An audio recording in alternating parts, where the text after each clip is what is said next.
മഴ തോരും മുൻപേ പുതിയൊരു എപ്പിസോഡിലേക്ക് വീണ്ടും എല്ലാ പ്രിയപ്പെട്ടവർക്കും സ്വാഗതം.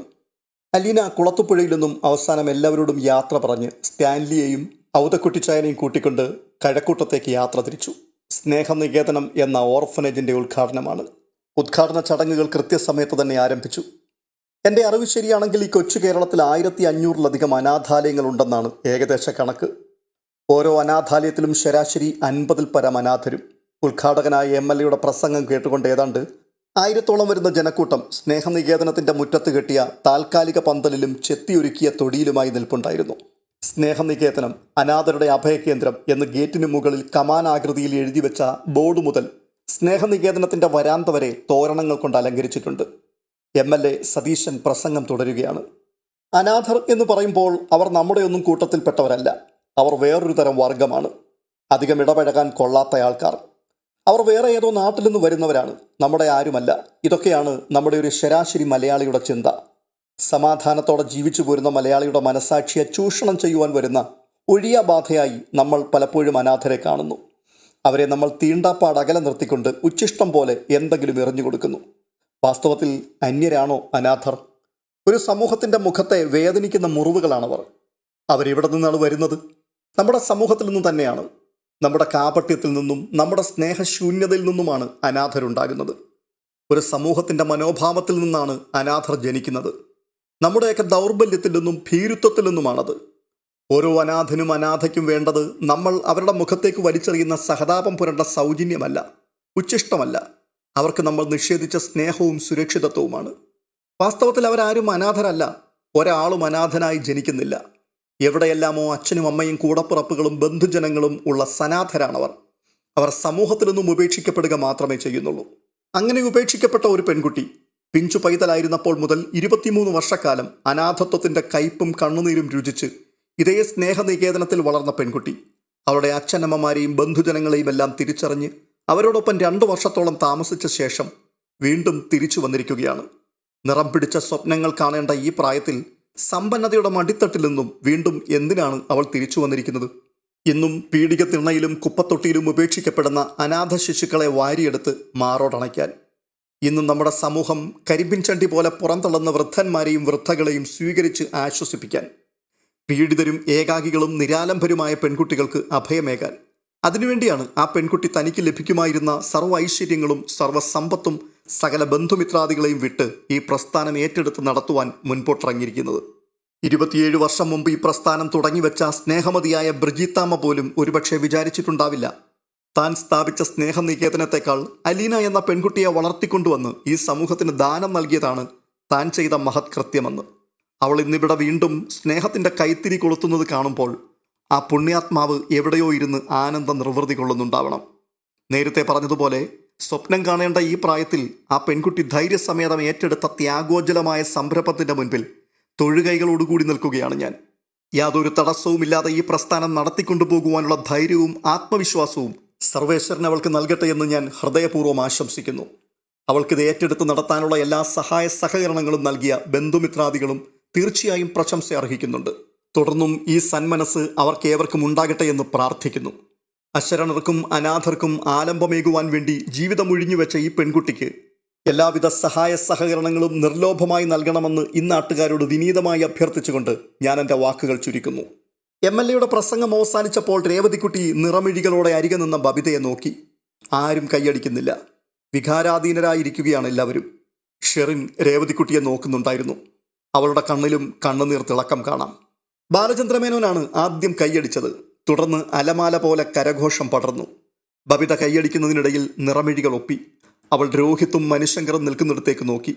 മനുശങ്കറും കൈയടിക്കുന്നുണ്ട്, നല്ല വീറോടെ തന്നെ. അലീനയെ മാത്രം എങ്ങും കാണുന്നില്ല.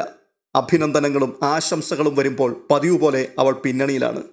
ബഹുമാനപ്പെട്ട MLA നിലവിളക്ക് കൊളുത്തി ഉടൻ തന്നെ ഉദ്ഘാടനം നിർവഹിക്കുന്നതാണ് എന്ന അറിയിപ്പ് മൈക്കിലൂടെ വന്നു. ചടങ്ങ് ആരംഭിച്ചു. സ്റ്റാൻലി പന്തലിൽ ഏറ്റവും പിന്നിലായിരുന്നു നിന്നത്. അവിടെ നിന്നാൽ അയാൾക്കെല്ലാം കാണാമായിരുന്നു. ആശംസാ പ്രസംഗങ്ങൾ പിന്നെയും ഉണ്ടായിരുന്നു.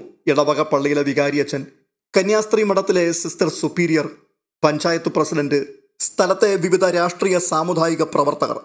ഏറ്റവും ഒടുവിൽ നന്ദിയും കൃതജ്ഞതയും പറയുവാനായി അലീന വേദിയിലേക്ക് ക്ഷണിക്കപ്പെട്ടു. അലീന മൈക്കിന് മുൻപിലേക്ക് വന്നതോടെ പന്തലിൽ നിശബ്ദത പരന്നു. എല്ലാ കണ്ണുകളും അവളിലേക്ക് മാത്രമായി. പന്തലിലുണ്ടായിരുന്നവരെ എല്ലാവരെയും നോക്കിയിട്ട് അവൾ നന്ദി പറഞ്ഞു തുടങ്ങി. ആദ്യം അധ്യക്ഷനും ഉദ്ഘാടകനുമായി എത്തിയ സ്ഥലം MLAക്ക്, പിന്നെ വേദിയിലുണ്ടായിരുന്ന ക്ഷണിക്കപ്പെട്ട പ്രാസംഗികർ. ഓരോരുത്തരുടെയും പേരെടുത്ത് പറഞ്ഞ് അവൾ കൃതജ്ഞത പ്രകാശിപ്പിച്ചു. ഇനി സ്നേഹനികേതനത്തെപ്പറ്റി ഇത്തിരി പറഞ്ഞോട്ടെ. ഞാൻ വളർന്ന പെള്ളത്തൊട്ടിലാണിത്. ഓർമ്മ മുളയ്ക്കുന്നത് ഇവിടെ വച്ചാണ്. ഞാൻ കരഞ്ഞുകൊണ്ട് ഈ മുറ്റത്തിരിക്കുകയാണ്. എൻ്റെ കളിപ്പാട്ടം കാണാനില്ല. ഞാൻ കളിച്ചുകൊണ്ടിരിക്കുകയായിരുന്നു. ഒച്ച വെച്ച് ഞാൻ കരഞ്ഞു.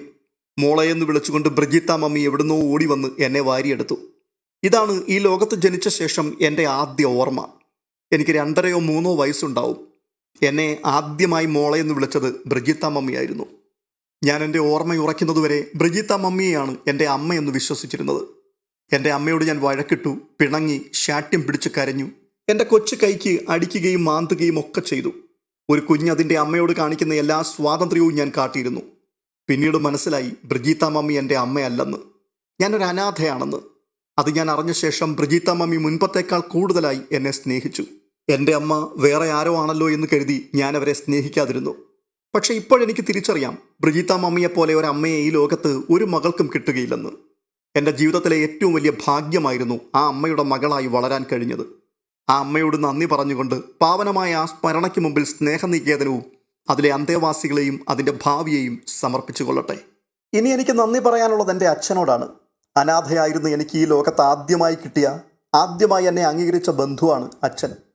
അദ്ദേഹം ഇവിടെയുണ്ട്. ബാലചന്ദ്രമേനോൻ എന്നാണ് അദ്ദേഹത്തിൻ്റെ പേര്. എന്നെ ഏറ്റവും അധികം വെറുക്കേണ്ടയാളായിരുന്നു അച്ഛൻ. എന്നിട്ട് കൂടി അദ്ദേഹം തന്ന സ്നേഹവും വാത്സല്യവും സഹായവും എത്ര വിലയേറിയതാണെന്ന് എനിക്ക് മാത്രമേ അറിയൂ. അദ്ദേഹം മുഖേനയാണ് എൻ്റെ പ്രിയപ്പെട്ട സഹോദരങ്ങളടക്കമുള്ള എല്ലാ ബന്ധുക്കളെയും അതുവഴി എല്ലാ സൗഭാഗ്യങ്ങളും എനിക്ക് കിട്ടിയത്. അടുത്തതായി എൻ്റെ പപ്പയോടാണ് നന്ദി പറയാനുള്ളത്.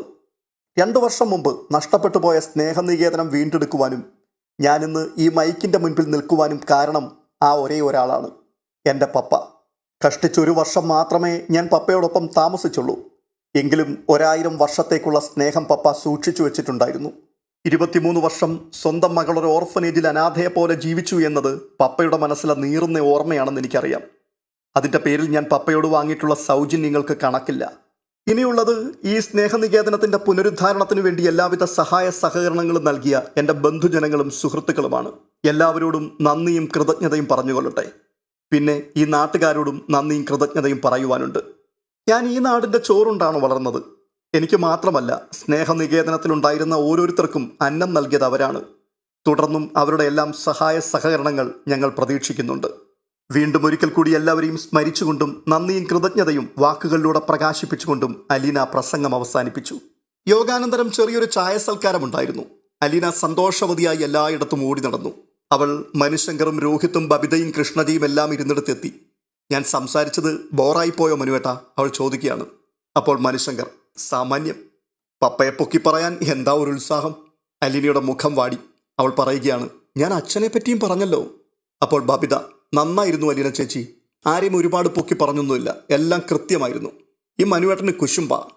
ഓ, നിന്റെ സർട്ടിഫിക്കറ്റ് മാത്രം മതിയല്ലോ. മനുശങ്കർ അവളെ കളിയാക്കി. രേവതിക്കുട്ടി അപ്പോൾ പറയുകയാണ്, മനുവേട്ടന് അലീന ചേച്ചിയുടെ പപ്പയോട് ഇത്തിരി ദേഷ്യമുണ്ട്, അതാ. അതിന് മറുപടിയായി മനുശങ്കർ പറയുകയാണ്, നിന്റെ കാര്യങ്ങളൊക്കെ ഭംഗിയായി നടത്തിത്തരാൻ ഇഷ്ടം പോലെ ആൾക്കാരുണ്ടല്ലോ അല്ലേ? ഇത് പറഞ്ഞിട്ട് മനുശങ്കർ രോഹിത്തിനെ ഒന്ന് നോക്കി. ചായക്കകത്തൊരു ഉറുമ്പ്. രോഹിത്ത് ചായക്കപ്പിൽ സൂക്ഷിച്ചു നോക്കി ഉറുമ്പിനെ എടുത്തു കളയുന്നതായി ഭാവിച്ചു. മനുവേട്ടാ, പോകുന്നതിന് മുമ്പ് പറയണേ.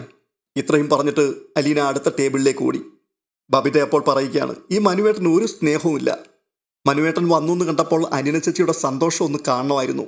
പിണങ്ങിപ്പോയ ആൾ തിരിച്ചു വന്നതുപോലെ. സ്നേഹമില്ലാഞ്ഞിട്ടാണോടി ജോലി പോലും അവിടെ ഇട്ടിട്ട് ഇല്ലാത്ത ലീവും ഒപ്പിച്ചുകൊണ്ട് ഞാൻ ബാംഗ്ലൂരിൽ നിന്ന് ഓടി ഇങ്ങോട്ട് വന്നത്? പിന്നെ പിണക്കം, അതൊക്കെ ഉള്ളത് തന്നെയാ. അലീന ചേച്ചിയുടെ സിറ്റുവേഷൻസ് ഒക്കെ അറിഞ്ഞുകൂടെ മനുവേട്ടന്? പിന്നെ എന്തിനാ ഈ പിണക്കം? മനുശങ്കർ തെല്ല് കുസൃതിയോടുകൂടി പറയുകയാണ്, ഒരല്പം നൊമ്പരം കിടക്കണം മനസ്സിൽ. അല്ലെങ്കിൽ അനാഥരുടെ പ്രശ്നങ്ങളുമായിട്ട് ഓടി നടക്കുമ്പോൾ നമ്മളെ തീരെ അങ്ങ് മറന്നുപോകും. മനുവേട്ടന് ധൃതിയാണെങ്കിൽ വേറൊരു കല്യാണം കഴിച്ചോന്നേ, പ്രശ്നമില്ലല്ലോ. അത് കേട്ടുകൊണ്ട് മനുശങ്കർ അവളുടെ തലയ്ക്ക് നേരെ കയ്യിലിരുന്ന ചായക്കപ്പ് ഉയർത്തിക്കൊണ്ട് പറയുകയാണ്, ഡി, നീ ഞങ്ങളെ ഒന്നിപ്പിക്കുന്നതിന് പകരം പിരിക്കാനാണോ വന്നത്? ഞാൻ ഈ ചായ എടുത്ത് തലവഴി ഒഴിച്ചു കളയും കേട്ടോ. അലീന മാമച്ചനും ഗ്രേസമ്മയും ഷെറിനും ഇരിക്കുന്നിടത്തെത്തി. ടോണിയും ഉണ്ടായിരുന്നു അവരോടൊപ്പം. ചിന്നുമോൾ അവൻ്റെ മടിയിൽ കയറിയിരിക്കുകയാണ്.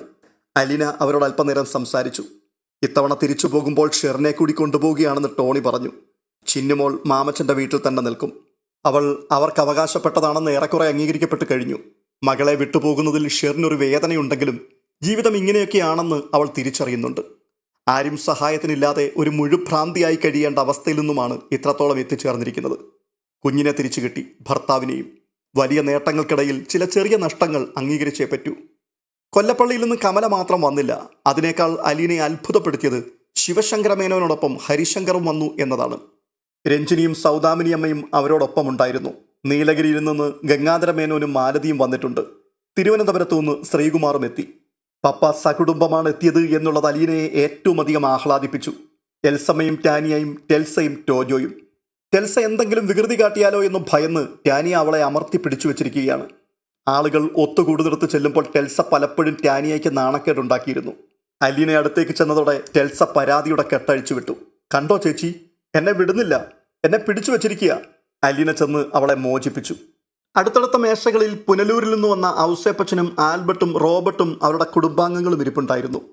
അലീന ടാനിയയുടെ കരം ഗ്രഹിച്ച് എന്തോ ചോദിക്കാൻ ഭാവിച്ചപ്പോഴേക്കും അവൾ പെട്ടെന്ന് തടഞ്ഞു. അലീന ചേച്ചി എഴുന്നേറ്റ് പോയിക്കൂ. എനിക്കറിയാം 2 ദിവസമായിട്ട് ഉറങ്ങിയിട്ട് പോലും ഇല്ലെന്ന്. നമുക്ക് സംസാരിക്കാൻ ഇനിയും സമയം കിട്ടുമല്ലോ. Thank you. അലീന പുഞ്ചിരിച്ചിട്ട് അവളുടെ നെറ്റിയിലൊന്ന് തലോടി. എന്നിട്ട് എഴുന്നേറ്റ് പോയി. അലീനയുടെ വിരലിൽ തൂങ്ങി ടെൽസയും നടന്നു. ഇതിനിടയിൽ പെട്ടെന്ന് അലീന ചേച്ചി എന്ന് വിളിച്ചുകൊണ്ട് ശരണ്യ എവിടുന്നോ ഓടി വന്നു. ഷോ, ഞാൻ താമസിച്ചു പോയല്ലോ ചേച്ചി, ബസ് ലേറ്റായി പോയതാ. യോ സാരമില്ലടി, നീ വന്നല്ലോ, അത്രയും മതി. എനിക്ക് ഭയങ്കര സന്തോഷമായി. അലീന അവളെ ഒരിടത്ത് പിടിച്ചിരുത്തി ചായ കൊടുത്തു. അതിനുശേഷം ഇപ്പോൾ വരാമേ എന്ന് പറഞ്ഞ് സൗദാമിനിയമ്മയുടെ അടുത്തേക്ക് പോയി. ഗംഗാധരമേനോനും മാലതിയും ഇരിക്കുന്നിടത്താണ് അവർ. അലീന അവരുടെ അരികെ ചെന്നിരുന്നു. അപ്പോൾ അലീനയുടെ കൈവിരലുകളിൽ തെരിപ്പിടിച്ചുകൊണ്ട് സൗദാമിനിയമ്മ പറയുകയാണ്, നന്നായി മോളെ, അസലായി. എൻ്റെ മോള് എത്ര വർഷം ജീവിച്ച സ്ഥലമായത്. എനിക്കിവിടെ വരാനും ഇതൊക്കെ ഒന്ന് കാണാനും സാധിച്ചല്ലോ. ഉടനെ അലീന ചോദിക്കുകയാണ്, മുത്തശ്ശീനി എൻ്റെ കൂടെയല്ലേ? സംശയം നിവർത്തിക്കുന്നവണ്ണം അവൾ ഗംഗാധരമേനോനെ നോക്കി. കൊല്ലപ്പള്ളിയിലെ അങ്കിൾ പറഞ്ഞത് നീലഗിരിയിലെ അങ്കിളിനോട് ചോദിക്കട്ടെ എന്നാ. അപ്പോൾ ഗംഗാധരമേനോൻ, ഇപ്പം എന്തായാലും വേണ്ട മോളെ, അമ്മ ഞങ്ങളുടെ കൂടെ തിരിച്ചു പോരട്ടെ. നിന്റെ ഈ തിരക്കും ബഹളവും എല്ലാം ഒഴിഞ്ഞ് ഇവിടുത്തെ പ്രവർത്തനങ്ങൾ ഒരു ചിട്ടയായി കഴിഞ്ഞതിന് ശേഷം നീ വന്നിട്ട് അമ്മയെ കൂട്ടിക്കൊണ്ടു പോയിക്കൂ. അങ്ങനെ ചെയ്യാമെന്ന് അലീന സമ്മതിച്ചു. അവൾ പോയി സ്റ്റാൻലിയെ വിളിച്ചു കൊണ്ടുവന്ന് അവരുടെ മുൻപിൽ നിർത്തി. എൻ്റെ പപ്പയെ പരിചയപ്പെട്ടില്ലല്ലോ. 26 വർഷങ്ങൾക്ക് ശേഷം കാണുകയാണ് ഗംഗാധരമേനോൻ സ്റ്റാൻലിയെ. ആഗ്രയിലെ ദിവസങ്ങൾ ഗംഗാധരമേനോൻ ഓർമ്മ വന്നു. തൻ്റെ കീഴുദ്യോഗസ്ഥനായിരുന്ന സൈനികൻ, ധീരനും കരുത്തനും ചുറുചുറുക്കുള്ളവനും. അതായിരുന്നു സ്റ്റാൻലിയെക്കുറിച്ച് തൻ്റെ അന്നത്തെ വിലയിരുത്തൽ. അതെല്ലാം നൊടിയിടയിൽ ഗംഗാധരമേനോൻ ഓർത്തു. തുടർന്ന് സ്റ്റാൻലിക്ക് നേരെ ഹസ്തദാനത്തിനായി കൈ നീട്ടിക്കൊണ്ട് അദ്ദേഹം പറയുകയാണ്, hello man, I am glad to see you again. സ്റ്റാൻലിയുടെ മുഖത്ത് 26 വർഷം മുമ്പത്തെ ബഹുമാനത്തിൻ്റെ ലാഞ്ചന വന്നു.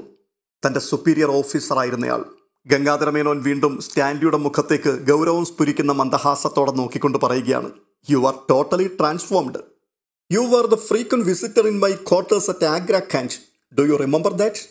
ഉടനെ സ്റ്റാൻലി, ഓഫ് കോഴ്സ് സർ. തൻ്റെ ക്വാർട്ടേഴ്സിലെ ഈ നിത്യസന്ദർശകൻ വൈജയന്തിയെ കാണാനാണ് വന്നുകൊണ്ടിരുന്നതെന്ന് അന്ന് താൻ അറിഞ്ഞിരുന്നില്ല എന്ന് ഓർക്കുകയായിരുന്നു ഗംഗാധരമേനോൻ. അലീന രണ്ടുപേരെയും കൗതുകത്തോടെ നോക്കിക്കൊണ്ട് നിന്നു. 2 പട്ടാള ഓഫീസർമാർ പരിചയം പുതുക്കുകയാണ്. Anyway, I am very proud of your beloved daughter mister Stanley Joseph. Thank you sir, thank you. Aleena പപ്പയ്ക്ക് മുത്തശ്ശിയെ പരിചയപ്പെടുത്തി. സ്റ്റാൻലി അപ്പോൾ പറയുകയാണ്, ഞാനൊരിക്കൽ കൊല്ലപ്പള്ളി തറവാട്ടിൽ വന്നിട്ടുണ്ട്. അന്ന് കണ്ടിട്ടുണ്ടായിരിക്കണം, ഓർക്കുന്നില്ല. സൗദാമിനിയമ്മയുടെ ഓർമ്മയിൽ എവിടെയോ ഒരാൾ രൂപം കിടപ്പുണ്ട്. മഴയുള്ള ഒരു ദിവസം വൈജയന്തിയെ തിരക്കി ഒരു ചെറുപ്പക്കാരൻ വന്നു. അയാൾക്ക് വൈജയന്തിയെ കാണണം. അവൾ ഗർഭിണിയായിരുന്നു. അവൾക്ക് എന്ത് സംഭവിച്ചു എന്നറിയണം. അന്ന് ശിവശങ്കരനും രാജീവും കുഞ്ഞിരാമൻ മേനോനും കൂടി ആ ചെറുപ്പക്കാരനെ തല്ലാൻ ചെന്നു. അയാളുടെ നേർ കട്ടഹസിച്ചു. അപമാനിതനായ ആ ചെറുപ്പക്കാരൻ മഴയത്തുകൂടി തിരികെ നടന്നുപോയി. 25 വർഷം മുൻപായിരുന്നു അത്. ഇന്ന് ആ രൂപമല്ല, തിരിച്ചറിയാൻ പറ്റുന്നില്ല. എന്നാലും സൗദാമിനിയമ്മയുടെ മനസ്സിൽ വികാരങ്ങളുടെ വേലിയേറ്റമുണ്ടായി. തൻ്റെ മകൾ പ്രാണൻ കൊടുത്ത് സ്നേഹിച്ച പുരുഷൻ, അവൾ പ്രസവിച്ച കുഞ്ഞിൻ്റെ അച്ഛൻ. സൗദാമിനിയമ്മ നിറകണ്ണുകളോടെ അയാളുടെ നേർക്ക് കൈകൂപ്പി. അറിയാതെ സ്റ്റാൻലിയും അങ്ങനെ ചെയ്തു. രണ്ടുപേരും തമ്മിൽ ഒരക്ഷരം പോലും സംസാരിച്ചില്ല. എങ്കിലും വാക്കുകളുടെ സമുദ്രം അവർക്കിടയിൽ ഇളകി മറിഞ്ഞു. അതിൻ്റെ ഇരുകരകളിലുമായി അവർ നിന്നു. ഈ എപ്പിസോഡ് ഇതോടുകൂടി പൂർണ്ണമാവുകയാണ്. ഈ വീഡിയോ നിങ്ങൾക്ക് ഇഷ്ടപ്പെട്ടിട്ടുണ്ടെങ്കിൽ ദയവായി ഒന്ന് ലൈക്ക് ചെയ്യുവാനും ഹൈപ്പ് ചെയ്യുവാനും നിങ്ങളുടെ വിലയേറിയ അഭിപ്രായങ്ങൾ കമൻറ്റ് ബോക്സിൽ രേഖപ്പെടുത്തുവാനും മറക്കരുത്. അടുത്ത വീഡിയോയിൽ വീണ്ടും കാണാം. അതുവരേക്കും ബൈ ബൈ.